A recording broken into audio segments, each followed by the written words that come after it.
Okay, aku buat tali. Tali kat dalam ni aku parking kat sini dulu lah. So belum tahu final macam mana. Sebab tak boleh tergantung sebab ni ada kipas. Situ ada kipas. Kalau masuk dalam kipas kan satu hal pula. So aku ikat dulu kat sini. Untuk tak nak bagi dia free sangat. So ni boleh tarik. Final aku rasa aku nak cari kabel yang kuat tu. Tu kabel brake basikal tu atau brake motor kecil lah.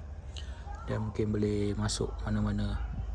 Macam buat lam style lah. Hujung the hook boleh masuk ke mana-mana lubang. Itulah aku punya final idea. Ni temporary. Pergi kat sini dulu. Okay. Battery charge. Tak week sebab aku akan lama tak ada. Jadi sebulan lebih. Jadi aku charge lah. Belum penuh sikit lagi. Bateri ni berapa tahun dah? 2020. So dah 6 tahun. Jadi sebab jalan-jalan, kat jalan aku cabut bateri. Aku pakai dah 2 tahun. Nak masuk 2 tahun. Warna asal pakai 4 tahun lah, 2020.